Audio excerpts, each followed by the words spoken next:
Okay, this is where we are now on um, Module 5, the exile, trial, and death of our national hero, Dr. Jose Rizal. So what we have so far discussed was his life in the Dapitan, his 4 years and a few months of stay in the Dapitan, how he lived just as normal as someone who is not an exile.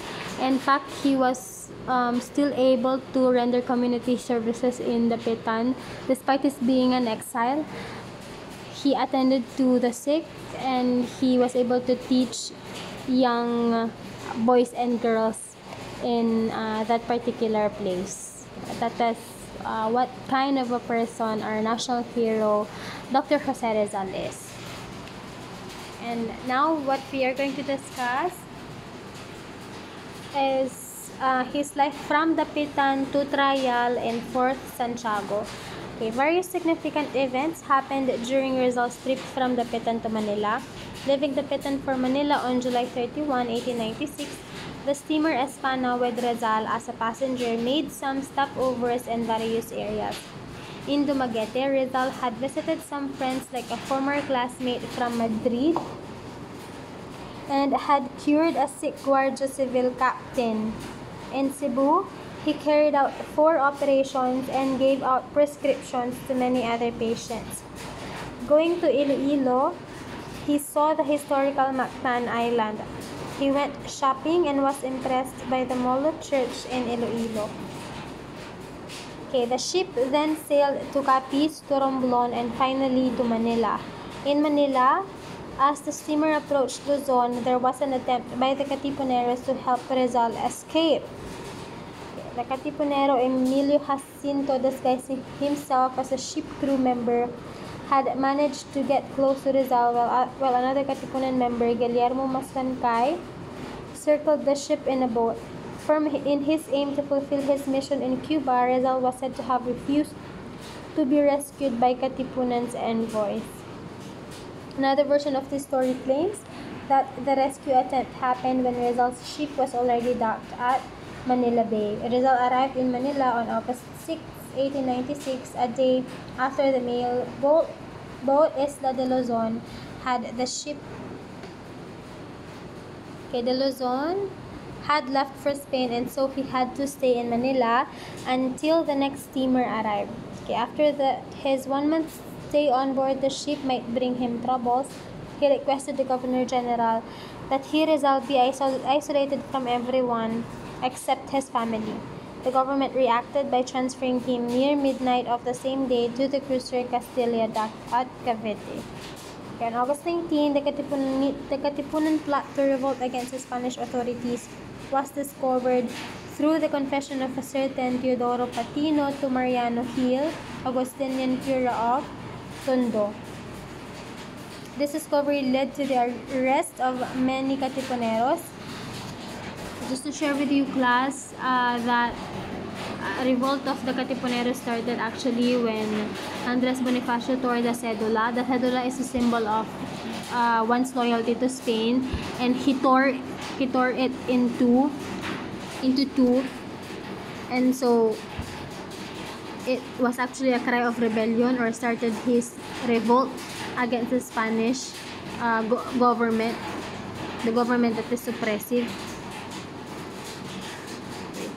Sino itong nagsumbong dito na naging cause ng pag-aresto sa maraming Katipunero dahil nga sa kanilang pinaplano na revolusyon? Okay, the Katipunan led by Bonifacio reacted by convening many of its members and deciding to immediately begin the armed revolt.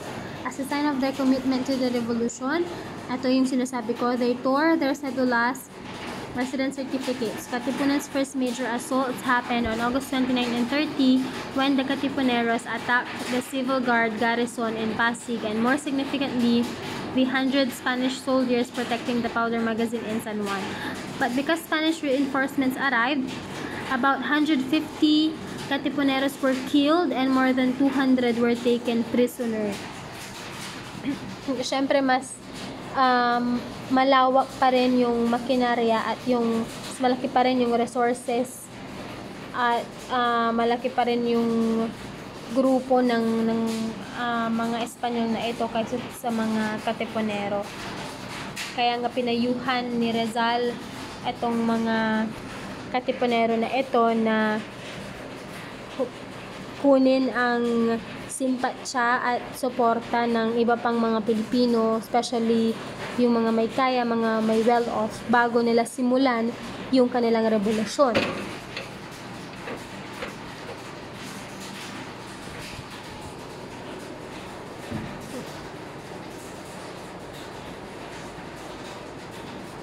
Okay, on August 19, the Katipunan Plot to... Saan na yan? Saan tayo? Okay, this bloody encounter in San Juan and the uprisings in some other suburban Manila areas on that same day prompted the Governor General to proclaim a state of war in Manila and 7 other nearby provinces. On the same day, August 30, Blanco issued letters of recommendation on Rizal's behalf to the Spanish Minister of War and the Minister of Colonies with a cover letter clearing Rizal of any connection to the raging revolution. On September 2, he was transported to the ship Isla de Panay going to Spain. Okay, the steamer at Isla de Panay left Manila for Barcelona the next day. Arriving in Singapore on September 7, Rizal was urged by some Filipinos like his co-passenger Don Pedro Rojas and Singaporean resident Don Manuel Camus to stay in the British-controlled territory. Trusting Blanco's words, Rizal refused to stay in Singapore. Without his knowledge, however, Blanco and the Ministers of War and the colonies had been exchanging telegrams planning his arrest upon reaching Barcelona. Ang dami actually naging taksil, traidor sa ating national hero na si Dr. Jose Rizal.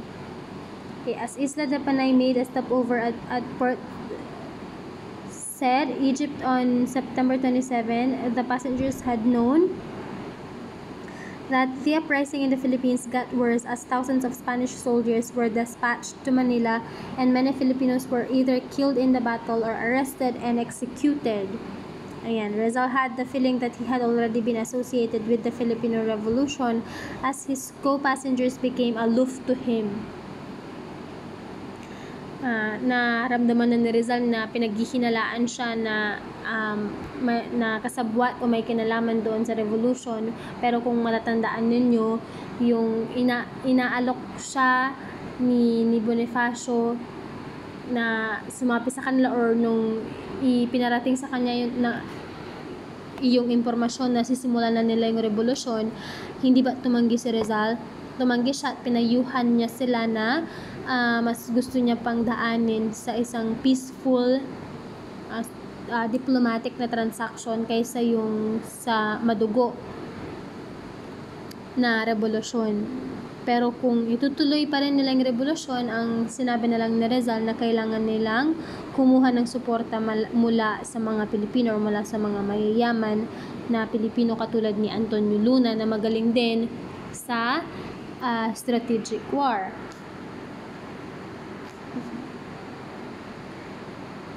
Okay, a day after, he wrote a letter to Blumentritt informing him that he received some information that Blanco had an order to arrest him. Before reaching Malta on September 30, he was officially ordered to stay in his cabin until further orders from Blanco come.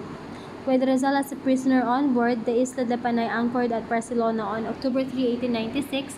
He was placed under heavy guard by then military commander of Barcelona, General Eulogio Despujol, the same former Governor-General who deported Rizal to the Petan in 1892.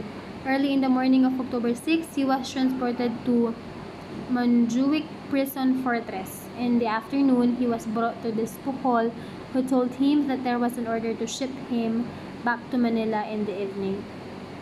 He was then taken aboard the ship Colon, which left for Manila at 8 p.m. The ship was full of Spanish soldiers and their families who were under orders not to go near or talk to Rizal. Though he was allowed to take walks on deck during the journey, he was locked up and handcuffed before reaching any port. Ayan. Arriving in Manila as a prisoner on November 3, 1896, Rizal detained in Fort Santiago where he had been imprisoned for 4 years. 4 years ago, May. To gather pieces of evidence against him, some of his friends, acquaintances, members of the La Liga, and even his brother Prasiano were tortured and forcibly questioned. As a preliminary investigation, Rizal underwent a series of interrogations administered by one of the judges, Colonel Francisco Olive, the same military leader who led the troops that forced the Rizal family to vacate their Calamba home in 1920 kasi nga na talo sila doon sa kaso itong mga Calamba tenants. Ayan, yung pinalayas din yung pamilya ni Rizal doon sa Calamba, kanilang bahay sa Calamba. Kaya sila nagkaroon ng mini reunion doon sa Hong Kong, kung matatandaan ninyo. So those who were coerced to testify against Rizal were not allowed to be cross-examined by the accused. Rizal was said to have admitted knowing most of those questioned, though he would deny to the end that he knew either Andres Bonifacio or Apolinario Mabini. 15 pieces of documentary evidence were presented: Rizal's letters of his compatriots like Marcelo del Pilar and Antonio Luna, a poem Condiman, a Masonic document, 2 transcripts of speech of Katipuneros, Emilio Jacinto and Jose Toriano Santiago, and Rizal's poem Adalisay. The testimonial evidence involved the oral testimonies of 13 Filipinos, notably including that of La Liga officers like Ambrosio Salvador and Diodato Arellano and the Katipunero Pio Valenzuela. Kasi naman totoo na kilala ni Rizal itong mga miyembro ng Katipunan at ito yung ginagamit na ebidensya laban sa kanya na iginigi na siya raw ay may kinalaman doon sa kaguluhan na nangyayari, doon sa revolusyon, doon sa patayan na nagaganap between mga Guardia Civil at itong mga Katipunero natin. Olive submitted the reports to Blanco on November 26, and Captain Rafael Dominguez was assigned as a special judge advocate in Rizal's case. Dominguez made a summary of the case and delivered it to Blanco, who subsequently sent the papers to Judge Advocate General Don Nicolas de la Peña. After examining the case, Peña recommended that Rizal be instantly brought to trial, he be kept in jail, an order of attachment be issued against his property, and a Spanish Army officer, not a civilian lawyer, be permitted to defend him in court. Siyempre, pag Spanish Army officer, ano nga asahan natin? Paano niya didepensahan ang ating national hero na si Dr. Jose Rizal? Baka nga tanim lawyer lang yan or papanig yan sa kung anong gusto talagang mangyari ng Spanish government laban kay Dr. Jose Rizal. Okay, on December 8, Rizal was given the restricted right to choose his lawyer from a list of 100 Spanish Army officers. He chose Lieutenant Luis Taviel de Andrade, who turned out to be the younger brother of his bodyguard friend in Calamba in 1887. Pero ito, mukhang nagkakataon na yung kanyang napili ay kapatid ng kanyang naging kaibigan sa Calamba noong 1887, Jose Taviel de Andrade. 3 days after, the formal charges were read to Rizal in his prison cell with Andrade on his side, yung kanyang magiging tagapagtanggol. In short, he was accused of being the main organizer and the living soul of the revolution, having proliferated ideas of rebellion and of founding illegal organizations. Noong siya ay nag-aral sa ibang bansa at after niyang mag-aral ay nakapunta pa rin siya sa iba-ibang lugar pa, nakabuo siya, naka-form siya ng mga organizations ng mga miyembro ay either mga exile or mga estudyanteng Pilipino o mga Pilipino na nandoon, naninirahan doon at sinasabi ng mga Espanyol na ito na yung mga kilusan na yon or mga organizations na yon ay illegal daw. Kaya pinag-isipan talaga siya na siya yung pinaka behind ng main organizer or pinaka nasa likod o mastermind nung revolution. Pero in fact, hindi, diba? Na-clarify na natin yan kanina na nung iminungkahi sa kanya ni Andres Bonifacio yan, ibinalita sa kanya ni Andres Bonifacio na mag-uumpisa na yung revolusyon, tumanggi siya. Okay, on December 13, the day Camilo G. de Polavieja replaced Blanco as Governor General, papers of Rizal's criminal case were sent to Malacanang. Concerned about the welfare of his people, Rizal on December 15 wrote a manifesto appealing to the revolutionaries to discontinue the uprising and pursue to attain liberty instead by means of education and of labor. Ayan, kasi hindi naman talaga siya pabor sa isang madugong revolusyon. Ang gusto niya ay diplomatic, yung kanyang paggamit ng kanyang maitipen, yung kanyang education, ayan, yung i-liberate ang mga tao, i-educate sila, turuan sila. Yun ang gustong mangyari ni Dr. Jose Rizal at hindi ang isang madugong revolusyon. In-encourage niya pa sila, nag-appeal pa siya na itigil na yung uprising. So, Bat de la Peña interpreted the manifesto as all the more advocating the spirit of rebellion as it ultimately willed the Filipino liberty. Yeah.